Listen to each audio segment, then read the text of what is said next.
Hello, my name is Robert Anderson. Today I want to speak to you about data centers and the economic implications of their development and construction. In the last 5 years, data centers have grown enormously. In 2020, there was roughly $250 billion spent on their construction, which is a lot.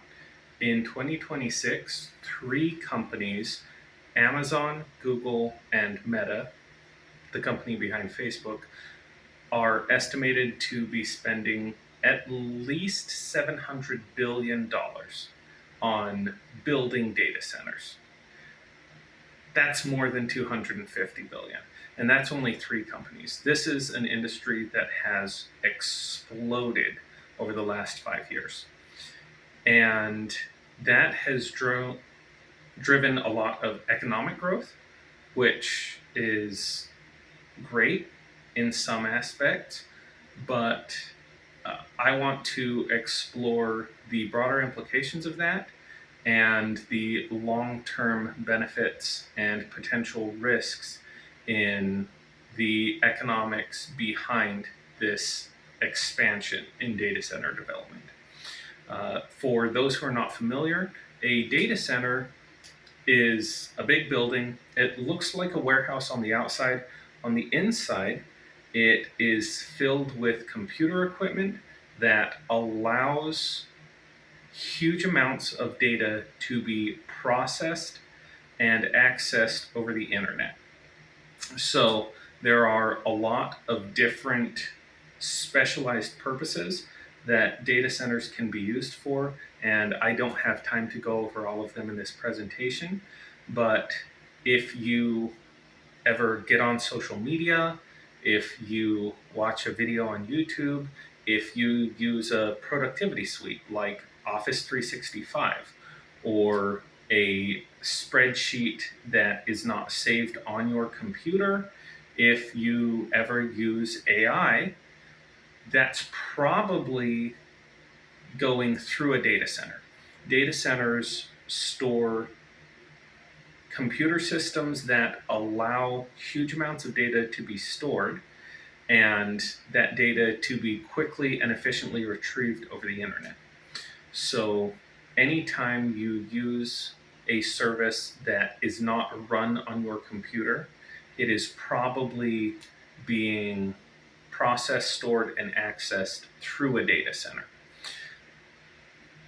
Historically, data centers have mostly been used for that kind of storage and processing, but the boom that I'm talking about over the last couple of years is much more deeply tied into AI development. Artificial intelligence, AI for short, is a type of program that has massively grown in the last couple of years. And what we refer to as artificial intelligence is built on a system called large language models. And briefly, a large language model is a program that is given a huge amount of existent human text. So that could be the text of books or social media posts or uh, blogs, anything that a company has been able to copy off of the internet or find in pre-existing written words. And those samples of human text are collected in a database, which is then used to create a prediction of what human language ought to sound like. So once you have that database, if someone asks a question, like for example, what tie should I wear with a dark navy blue suit, or any other question, the AI program is able to look at its database of samples of words to find previous examples on similar topics and to create a probabilistic answer of what a human response might be to the question, what kind of tie looks nice with a navy blue suit? Or whatever other question you're asking. So that requires a lot of information, a lot of data that has to be stored somewhere. It also requires a lot of processing power to come up with the guidelines and the expectations for what answers are appropriate for AI to generate and what answers are not appropriate. Um, that is not something that can practically be achieved on a personal computer. There is far too much data that has to be stored and far too many decisions that have to be generated to reach the desired outputs. So, as AI has become an increasingly important part of our technological world and our economy, there has been a need for data centers to be developed that AI programs can be built on and trained using in order to collect all of that information and process it in a usable way. The net result of that, as I mentioned, is that this year alone, $700 billion are being spent by Amazon, Google, and Meta in order to build more data centers. And the majority of those data centers are data centers for AI training and development. This has been really beneficial in terms of our economic outputs. AI expenditures have been driving the growth of the US economy over the last 3 years. And so, in some sense, that might be viewed as a really positive thing. I would argue that ultimately, this is not something that is sustainable and not something that is going to be beneficial in the long term. And my argument boils down to three basic points.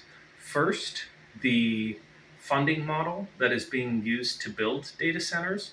Third, the profit sharing model that they depend on. And lastly, the flexibility of the hardware that these data centers are using. So first, we have the funding model. The data centers are expensive and they take a long time. And there are more and more of them being built, which means that in the last couple of years, more and more of them have been funded by using leveraged debt.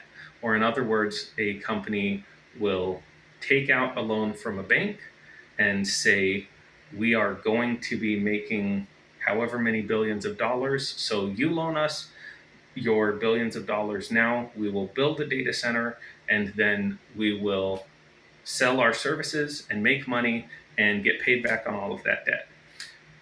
That's not a bad thing. That works great as long as you have a reliable way to generate revenue. This is where the second problem comes in. Data centers generate profits by selling their services to a company that uses their compute capacity, the ability of their computers to make and process information. So specifically in the realm of AI, that's mostly two companies. OpenAI, which makes ChatGPT, which is the by far most common chatbot that people use for AI questions and answers, and Anthropic, which is OpenAI's primary competitor. There are also AI services offered by Google and Amazon and Meta. They do not command anywhere near the same amount of market share as OpenAI and Anthropic.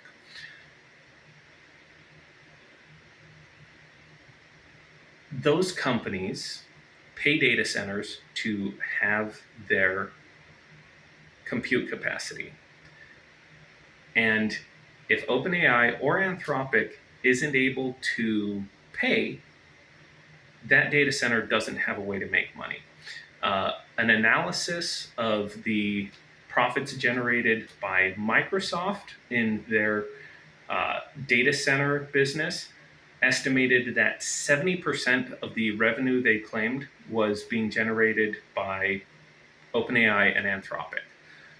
Which means if either of those companies ran into a difficulty where they couldn't pay, either bankruptcy or a loss in liquidity, suddenly up to 70% of the profits that data center is generating disappear overnight.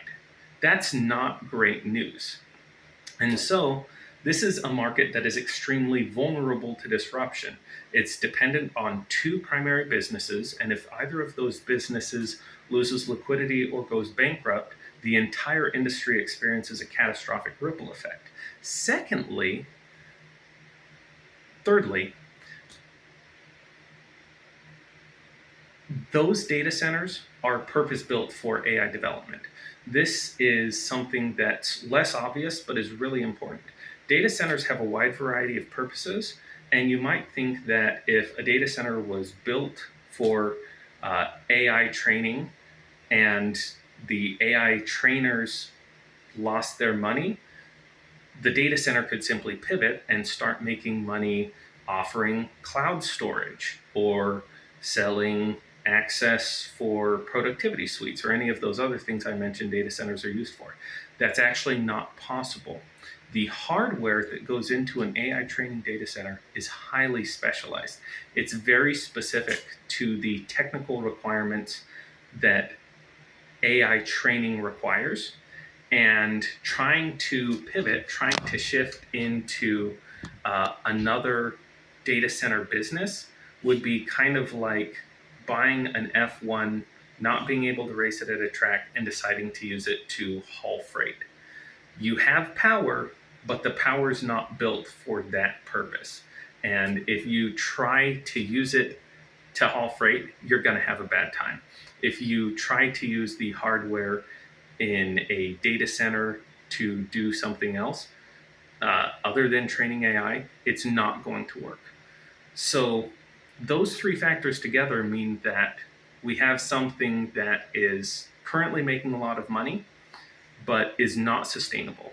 And if we have any problems in that system, they're going to spread out catastrophically. Thank you for your time. I hope this has been informative, and I hope you have a great day.